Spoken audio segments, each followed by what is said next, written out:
Daily. Taste the Daily. భద్రాచలంలో స్వామివారి తెప్పోత్సవ కార్యక్రమం వైభవంగా నిర్వహించేందుకు అధికారులు అన్ని ఏర్పాట్లను చేస్తున్నారు. సీతా లక్ష్మణ సమేతుడైన రామయ్య గోదావరిలో రేపు సాయంత్రం జల విహారం చేయనున్నారు. దానిలో భాగంగా ఈ రోజు హంసవాహనానికి ట్రయల్ రన్ నిర్వహించారు. రాములోరి నది విహారంతో గోదావరి తల్లి పులకించగా ఈ దృశ్యాలను చూసేందుకు భక్తులకు అన్ని ఏర్పాట్లను చేశారు. భద్రాచలం దేవస్థానం ఆధ్వర్యంలో నిర్వహిస్తున్న వైకుంఠ ఏకాదశి ఉత్సవాలపై మరింత సమాచారం మా ప్రతినిధి తిరుపతిరావు అందిస్తారు. దక్షిణ అయోధ్యగా పిలువబడే భద్రాద్రి రామయ్య కొలువుతీరిన భద్రాచలంలో స్వామివారికి ముక్కోటి ఏకాదశి ఉత్సవాలు అయితే అంగరంగ వైభవంగా నిర్వహిస్తున్నారు. ధనుర్మాసం మొదలైనప్పటి నుంచి కూడా ఈ యొక్క ఉత్సవాలు అయితే నిర్వహిస్తున్న పరిస్థితి. 20వ తారీఖు నుంచి కూడా స్వామివారు వివిధ ఆకారంలో స్వామివారు అయితే 10 రోజుల పాటు కూడా దర్శనమిస్తున్న పరిస్థితి. ఈ రోజు 8వ రోజు స్వామివారు అయితే శ్రీకృష్ణ అవతారంలో కూడా దర్శనం ఇచ్చిన పరిస్థితి అయితే ఉంది. ఈ రోజు రేపు జరిగేటువంటి తెప్పోత్సవ కార్యక్రమానికి కూడా స్వామివారు ఈ యొక్క గోదావరి నదిలో అయితే లక్ష్మణ సమేతంగా అయితే సీత సమేతంగా అయితే రేపు సాయంకాలం తెప్పోత్సవాలను హంసవాహనంపై గోదావరిలో పయనించారు. దీనికి అన్ని ఏర్పాట్లు కూడా పూర్తి చేసిన పరిస్థితి మనం విజువల్స్ చూసుకోవచ్చు.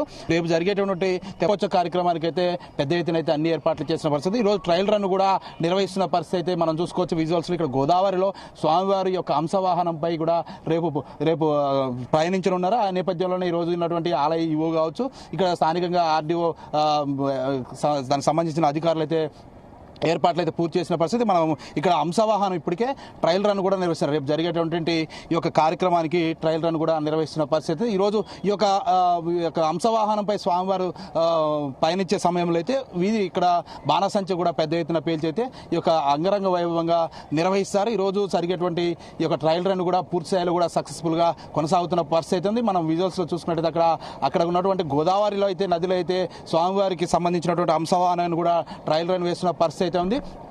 అయితే ఈ రోజు జరిగేటువంటి ఇక్కడ వేలాది మంది భక్తులు రానున్న నేపథ్యంలో అయితే ఇక్కడ అధికారులు అయితే అన్ని ఏర్పాట్లు చేశారు. ఇక్కడ మనం విజువల్స్ చూసుకోవచ్చు. కరకట్ట ప్రాంతం మొత్తం కూడా విద్యుత్ దీపాలతో వెలిగిపోతున్న పరిస్థితి మన విజువల్స్ ఇక్కడ చూసుకోవచ్చు. విద్యుత్ దీపాలు అయితే ఏర్పాటు చేశారు. దాదాపు వేలాది మంది భక్తులు అయితే ఈ యొక్క హంసవాహనానికి తిలకించనున్న నేపథ్యంలో అయితే ఈ యొక్క ఏర్పాట్లు కూడా పూర్తి చేశారు. జిల్లా కలెక్టర్ జితిశ్రీపేట కూడా ఇక్కడ ఉన్నటువంటి ఏర్పాట్లు కూడా ఎప్పటికప్పుడు అధికారులు సమీక్ష నిర్వహిస్తున్న పరిస్థితి ఉంది. రేపు తెప్పోత్సవ అనంతరం అయితే సోమవారం తెప్పోత్సవ కార్యక్రమం ఉంటుంది.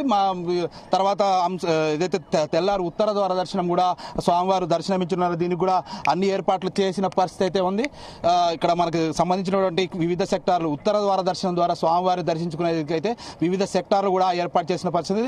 వివిఐపి కాడి నుంచి సాధారణ దర్శనం వరకు సంబంధించినటువంటి టికెట్లు కూడా అందుబాటులో ఏర్పాటు చేసిన పరిస్థితి. దాదాపు 2,500 రూపాయల టికెట్ మొదలుకొని 250 రూపాయలు కూడా ఈ యొక్క ఏర్పాట్లు చేశారు. వివిధ సెక్టార్లుగా ఏర్పాటు చేసి స్వామివారి దర్శించుకునేందుకైతే అన్ని ఏర్పాట్లు చేసిన పరిస్థితి. ఏదేమైనా ఈ యొక్క స్వామివారి కళ్యాణ మహోత్సవమే కాకుండా ఇక్కడ ఈ యొక్క సంబంధించినటువంటి ఏదైతే ముక్కోటి ఏకాదశి ఉత్సవాలు కూడా ఈ యొక్క అధికారులు అయితే అన్ని ఏర్పాట్లు చేసిన పరిస్థితి. రాబోయే ఎల్లుండి జరిగేటువంటి ఈ యొక్క ఉత్తర ద్వార దర్శనానికి ఉదయం 5 గంటల నుంచి కూడా స్వామివారు 11 వరకు కూడా ఉత్తర ద్వార దర్శనం ద్వారా స్వామివారు దర్శనమే ఉన్నారు. ఇది కూడా తాజా పరిస్థితి. కెమెరా పర్సన్ కంచు శ్రీనివాస్తో తిరుపతిరావు, జీ తెలుగు న్యూస్, భద్రాచలం నుంచి.